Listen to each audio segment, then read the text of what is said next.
Everyone, today I am going to discuss literature lesson 4 Wind Song. This is the third video and it is the last video of this chapter. So यहाँ से शुरू हो रहे हैं. But Rachel knew that something was wrong.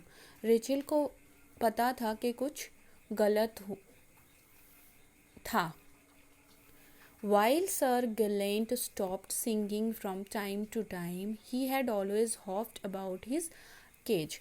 तो sir गलोंट क्या है? वो छोटा सा बर्ड है जो हवा के साउंड के साथ, हवा की आवाज़ के साथ, विंड के साथ वो गाना गाता था. अब क्या हुआ कि टाइम टू टाइम वो सिंगिंग करना बंद कर दिया और ऑलवेज वो अपने केज के अंदर कूदता था. She went to the door and looked outside. यहाँ पे रेचल डोर के पास गई और देखी बाहर को. It was very quite, no wind और साउंड्स ऑफ बर्ड्स और पेरिस डॉग. ये बहुत ही क्वाइट था, मतलब शांत था. बाहर कोई हवा का आवाज़ नहीं था, हवा नहीं था और कोई साउंड भी नहीं था बर्ड्स का और पेरिस डॉग. यहाँ पे पेरिस डॉग क्या होता है? जो स्क्वेरल होता है, गिलहरी होती है नॉर्थ अमेरिका की, उसको पेरिस डॉग बोलते हैं. तो उसका भी कोई आवाज़ नहीं था. She saw black thunder cloud stacked high into the sky. तो ये जो थंडर क्लाउड था, बादल एकदम होने वाली जो, वो एकदम जमा हुआ था. There was a heaviness to the air and prickly feeling. अब प्रिकली फीलिंग क्या होता है?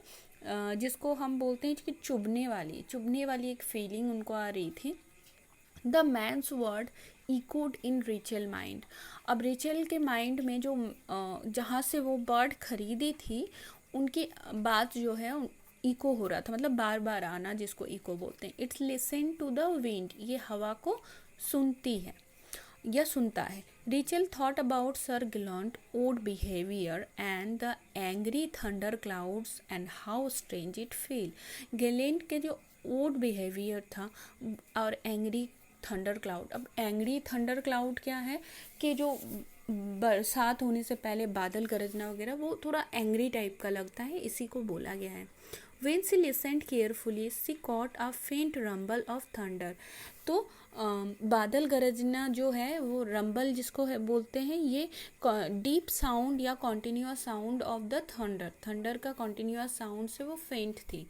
Suddenly Rachel knew that they were in danger. अचानक से रेचल को फील हुआ कि वो सब डेंजर में है, मुसीबत में है.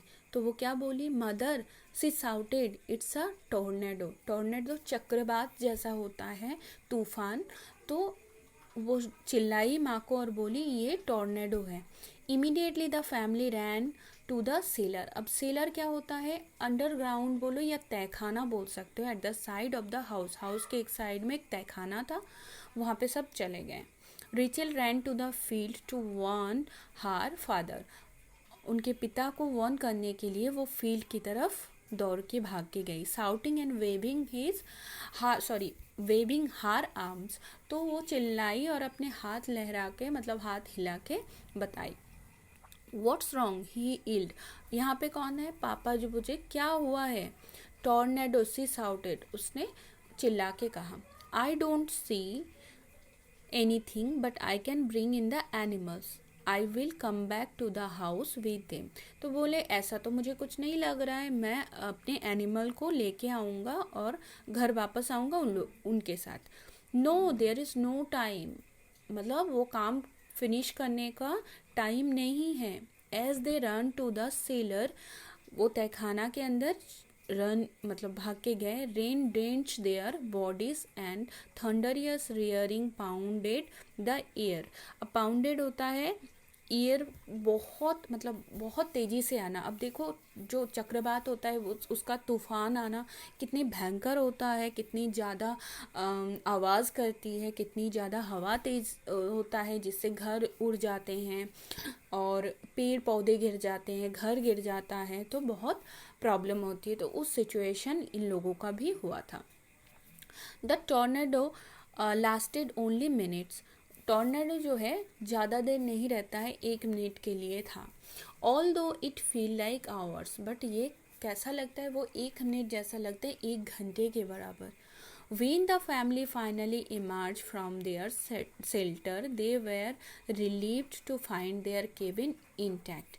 अब जब वो फाइनली बाहर निकले तो क्या देखे कि यहाँ पे इमर्ज मतलब बाहर आना, came out of their shelter. They were relieved मतलब उनको हैप्पी फील हुआ, केबिन के बाहर कुछ भी ऐसा नहीं हुआ था, मतलब अनहार्म था, कुछ हार्म नहीं हुआ था। The animals had escaped the tornado but their field were destroyed. जो भी एनिमल था वो बच गए थे, बट उनके जो फील्ड में कॉर्प्स उगा था वो डिस्ट्रॉय हो गया था। The loss of corps would make things more difficult.